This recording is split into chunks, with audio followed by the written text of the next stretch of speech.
حضرت عثمان غنی رضی اللہ تعالیٰ عنہ فرماتے ہیں کہ جس دن حضور نے تبوک کے لیے جیش اسرا کے لیے اعلان کیا نا، تو حضرت عثمان غنی فرماتے ہیں کہ حضرت ابو بکر صدیق تو سارا مال لے آئے تھے، جناب عمر آدھا لے آئے تھے، مولا علی شیر خدا نے جی کھول کے دیا تھا، لیکن 800 گھوڑے بما پالان کی ضرورت تھی، یعنی 800 فوجیوں کا خرچہ۔ اپنے لفظوں میں بات کر رہا ہوں، فوجی کا خرچہ کیا ہوتا تھا کہ فوجی کا گھوڑا بھی چاہیے، گھوڑے کے ساتھ کجاوا بھی چاہیے، تلوار بھی چاہیے، نیزہ بھی چاہیے، تیر بھی چاہیے، لوہے کی جیکٹ بھی چاہیے۔ حضرت عثمان غنی کہتے ہیں نبی پاک نے اعلان کرنا شروع کیا، ایک دفعہ اعلان کیا تو میں نے کہا حضور 200 فوجی کا خرچہ میرا۔ نبی پاک نے دوسری دفعہ اعلان کیا تو کوئی اٹھا ہی نہیں، جنہوں نے دینا تھا وہ تو سارا کچھ پہلے دے چکے تھے، کوئی اٹھا نہیں۔ کہتے مجھے بڑا عجیب لگا کہ میرے مصطفیٰ اعلان کریں۔ حضرت عثمان غنی فرماتے ہیں، شاہ ولی اللہ صاحب نے ازالت الخفا میں لکھا ہے کہ یوں پکڑ کے کہتے ہیں میں نے اپنا نا گریبان پکڑ لیا، عثمان تیرے نبی کو اعلان کرنا پڑ رہا؟ کہتے 1000 فوجی کا خرچہ چاہیے تھا، 1000 کا۔ عثمان کہتے تیسری دفعہ حضور نے اعلان کیا تو کہا یا رسول اللہ 200 اور ڈال لے۔ سنو سخی کس کو کہتے ہیں؟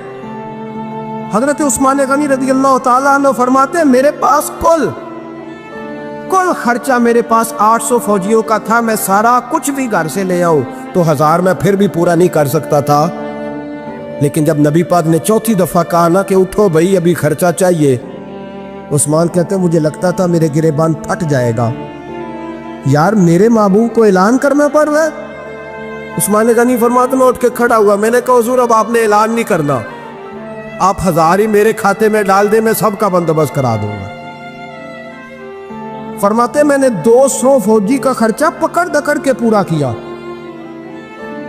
200 کا خرچہ، غریب اصل میں اللہ سے تجارت نہیں کرتا اس لیے امیر نہیں ہوتا، غریب اللہ سے تجارت کرے نا، اللہ سے اس کے رستے میں 200 دے کے 70 گنا کی امید رکھے، یہاں بھی وہاں بھی، پھر امیر ہو جائے۔ یہ تجارت نہیں کرتا، یہ کہتا ہے اللہ کے رستے میں امیر خرچ کریں گے، میری نہیں ڈیوٹی۔ حضرت عثمان غنی کہتے میرے پاس 800 کا بندوبست تھا، میں نے 1000 کا دیا۔ حضور تشریف لے گئے، فرماتے ہیں جہاد سے جب واپسی ہوئی نا، ایک ایسا سودا تھا جس میں سے مجھے نفع کی امید ہی نہیں تھی، پر اللہ نے مجھے 11 گنا نفع عطا فرمایا۔ مالا والے سخی نہیں ہوندے، سخیاں کل مال، دیکھیں نا جنت البقیع، وہ والا قبرستان جس میں کوئی دفن ہو جائے تو نبی پاک کی سفارش کا حقدار ہو گیا، وہ والا قبرستان جس کا نام ہی جنت ہے۔